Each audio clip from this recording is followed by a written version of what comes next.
सुप्रभात बच्चों, आज हम आपकी पाठ्य पुस्तक हिंदी के पाठ 16 का अध्ययन करेंगे, जिसका शीर्षक है अमर शहीद भगत सिंह।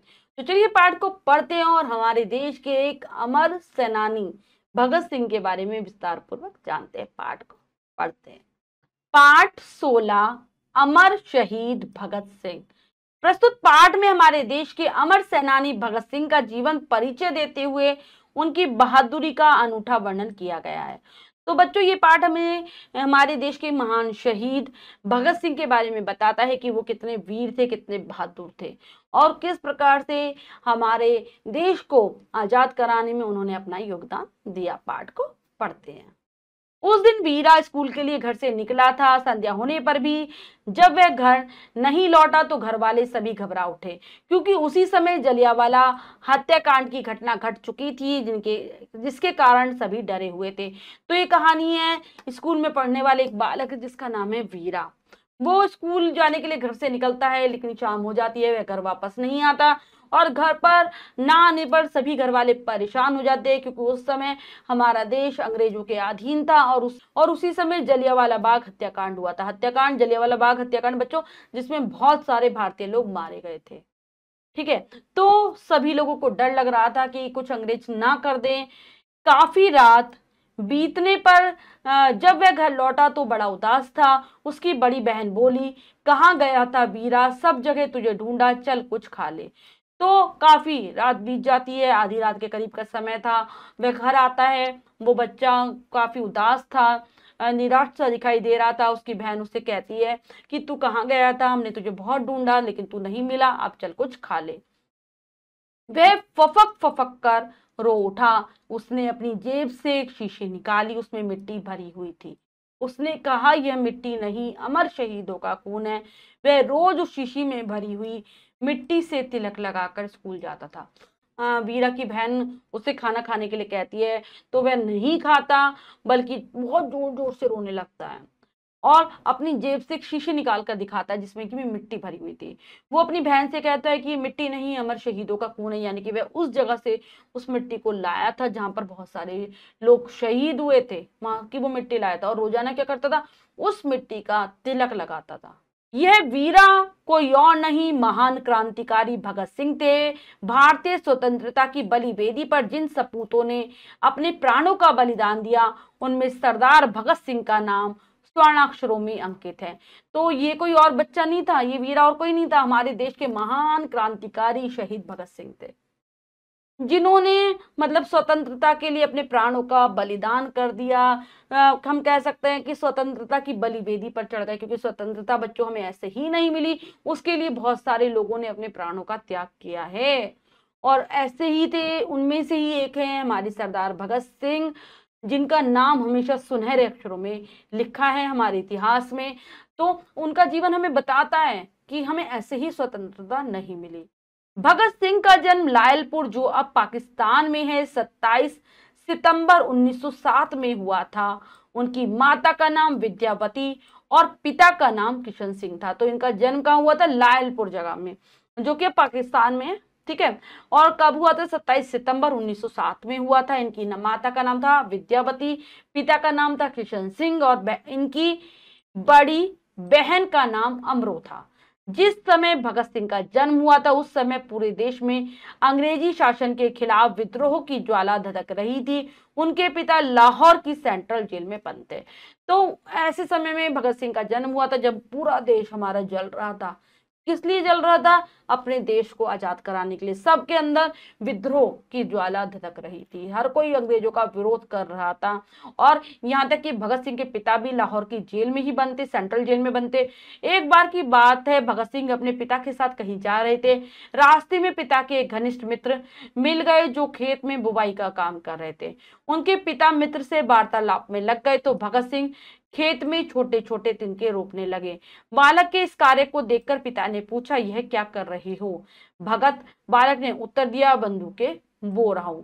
तो एक बार की और इनके जीवन की एक और महत्वपूर्ण घटना है जिसके बारे में जानते हैं कि एक बार ये अपने पिता के साथ कहीं जा रहे होते हैं। रास्ते में इनके पिता के एक बहुत गहरे मित्र मिल जाते हैं, जो कि खेतों में कुछ बो रहे थे। तो इनके पिता तो उससे बातचीत करने में लग जाते हैं। तो भगत सिंह वहां पर जाकर छोटे छोटे से तिनके जमीन में बोने लगते हैं। पिता इनके पूछते हैं, जब इन्हें देखते हैं कि ये क्या कर रहा है भाई, पूछते क्या कर रहे हो, तो कहते हैं मैं बंदूकें बो रहा हूँ। बचपन से ही बहुत साहसी बालक थे भगत सिंह। इनकी प्रारंभिक शिक्षा गांव की पाठशाला में ही हुई। आगे की शिक्षा के लिए नेशनल कॉलेज लाहौर गए। तो शुरुआती शिक्षा तो गांव की पाठशाला में ही हो जाती है, गांव के जो छोटे छोटे विद्यालय उसमें हो जाती है। आगे की शिक्षा के लिए नेशनल कॉलेज में जाते हैं जो कि लाहौर में था। वहीं इनकी मुलाकात सुखदेव और यशपाल से हुई। ये तीनों घनिष्ठ मित्र बन गए और क्रांतिकारी गतिविधियों में भाग लेने लगे। इन्होंने लाहौर में नौजवान सभा का गठन किया। कॉलेज में इनको दो साथी और मिल जाते हैं, सुखदेव और यशपाल, जो कि मतलब खुद ही क्रांतिकारी जज्बा रखते थे, और तीनों बहुत गहरे मित्र बन जाते हैं और फिर मिलकर ये क्रांतिकारी गतिविधियों में भाग लेने लगते हैं, यानी कि देश की आजादी में अपना योगदान देने लगते हैं। इन्होंने एक लाहौर में नौजवान सभा भी बनाई थी, मतलब यानी कि युवकों को इन्होंने अपनी टोली में शामिल किया था जो कि क्रांतिकारी गतिविधियां करते थे। 30 अक्टूबर 1928 को लाहौर में साइमन कमीशन आने वाला था। भगत सिंह ने कमीशन के बहिष्कार की योजना बनाई। लाला लाजपत राय के नेतृत्व में उन्होंने साइमन कमीशन का विरोध किया। साइमन वापस लग जाओ, इंकलाब जिंदाबाद के नारे लगाए। तो 30 अक्टूबर 1928 को लाहौर में साइमन कमीशन आने वाला था, यानी कि जो कि हमारे ऐसा कमीशन था जो कि हमारे भारतीयों के विरुद्ध था। तो ये लाला लाजपत राय के नेतृत्व में उसका विरोध करने की योजना बनाते हैं कि हम इस कमीशन को भारत में नहीं आने देंगे। इसीलिए ये बार बार नारे लगा रहे थे, पूरा जनसमूह इनके साथ था, साइमन वापस जाओ, इंकलाब जिंदाबाद।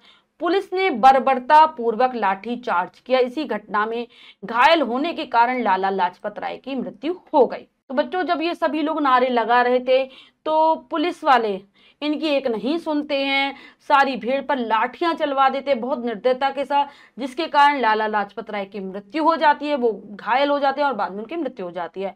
आक्रोश में आकर भगत सिंह ने पुलिस कमिश्नर सांड्रस की हत्या कर दी। तो लाला लाजपत राय की मृत्यु का बदला लेने के लिए ये पुलिस कमिश्नर सांड्रस पर बम फेंक देते हैं, जिसके कारण वो मर जाता है।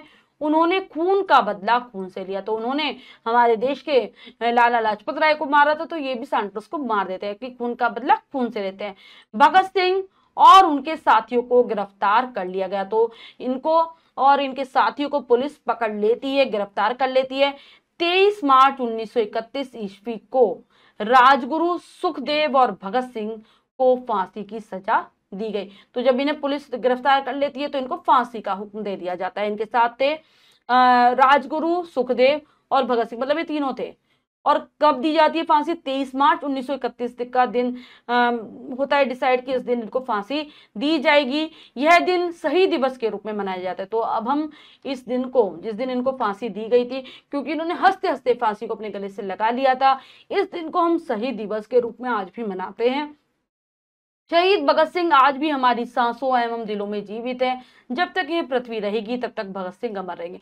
तो आज भी हमारे भारत के स्वतंत्रता के इतिहास में इनका नाम बहुत ही महत्वपूर्ण है। हमारी सांसों में, हमारे दिलों में ये जीवित है, क्योंकि इन्हीं ऐसे ही क्रांतिकारियों की वजह से आज हम आजाद भारत में सांस ले रहे हैं। तो जब तक ये दुनिया रहेगी, संसार रहेगा, तब तक भगत सिंह भी अमर रहेंगे। तो शिक्षा ये पाठ हमें देता है, हमारा देश हमारे लिए सबसे बढ़कर है। अपने देश को सर्वोपरि मानना चाहिए, किसी भी चीज से ऊपर मानना चाहिए। उद्देश्य देश प्रेम की भावना जागृत करना। तो बच्चों, हम सब जिस देश में रहते हैं, जिस आजादी में हम सांस लेते हैं, वो हमें ऐसे ही नहीं मिली। तो हमें अपने देश का आदर करना चाहिए, उसको सबसे ऊपर रखना चाहिए, अपनी हर जरूरत से ऊपर रखना चाहिए। ये पाठ हमें यही सिखाता है। अब हम पाठ के शब्दार्थ कर लेते हैं। संध्या, शाम, अमर शहीद जो अपने देश की सुरक्षा में प्राण त्याग देता है। स्वतंत्रता, आजादी, स्वर्णाक्षरों, सोने के अक्षरों में, विद्रोह, संघर्ष, युद्ध, ज्वाला, आग, वार्तालाप, बातचीत, प्रतिभा, योग्यता, देशभक्ति, देश प्रेम, बर्बरता पूर्वक, निर्दयता पूर्वक, आक्रोश, क्रोध, सजा, दंड। तो ये है पाठ के शब्दार्थ, इन्हें आप बहुत अच्छे से याद कर लेंगे। करते हैं अभ्यास कार्य क्या सीखा के अंतर्गत। पहला प्रश्न है, लिखित अभिव्यक्ति में से सही विकल्प पर सही लगाइए। प्रश्न में 3 विकल्प हैं, 2 गलत है, 1 सही है। हमें सही विकल्प को चुनना है बच्चों, सही का निशान लगा देना है। करते हैं। वीरा शीशी में क्या भरकर लाया? शहीदों की मिट्टी, पानी दो। तो वह शहीदों की मिट्टी लाया था। भगत सिंह का जन्म हुआ था 15 अगस्त 1847, 27 सितंबर 1907, 30 सितंबर 1930। तो 27 सितंबर 1907 को। भगत सिंह के मित्र बने सुखदेव यशपाल, ये दोनों तो सुखदेव और यशपाल ये दोनों मित्र बने थे इनके।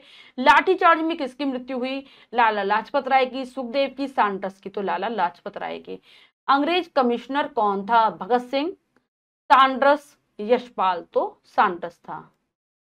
नेक्स्ट है दिए गए शब्दों से रिक्त स्थान भरिए, तो चलिए भरते हैं। वीरा उस मिट्टी से रोज तिलक लगाता। उनके पिता लाहौर सेंट्रल जेल में बंद थे। इनकी प्रारंभिक शिक्षा गांव की पाठशाला में हुई। भगत सिंह ने कमीशन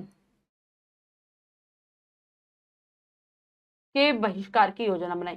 सत्य कथन पर सही तथा असत्य पर गलत का चिन्ह लगाइए। वीरा अपने देश से बहुत प्रेम करता था, बिल्कुल सही। हमारे देश पर अंग्रेजों का शासन था, बिल्कुल सही। वीरा के पिता अंग्रेजी सेना में थे, गलत। भगत सिंह ने साइमन कमीशन की हत्या कर दी, गलत। 23 मार्च 1931 को भगत सिंह को फांसी की सजा दी गई, बिल्कुल सही। नेक्स्ट है निम्नलिखित को सुमेल कीजिए, 2 कॉलम है और बा मिलान करना है, करते हैं। पिता किशन सिंह, माता विद्यावती, बहन अमरो, मित्र सुखदेव और कमिश्नर था सांड्रस। तो बच्चों हमने पाठ को बहुत अच्छे से समझकर पढ़ा और अभ्यास कार्य किया। इसके अतिरिक्त जो भी कार्य है वो आप स्वयं करेंगे सुंदर अक्षरों में अपने अभ्यास पुस्तिका में। बच्चों आज हमने पाठ के माध्यम से जाना हमारे देश के महान क्रांतिकारी भगत सिंह के विषय में। आशा करती हूँ आप इनके जीवन से प्रेरणा जरूर ग्रहण करेंगे। मिलते हैं अगली कक्षा में नए पाठ के साथ, तब तक के लिए स्वस्थ रहिए, प्रसन्न रहिए। धन्यवाद।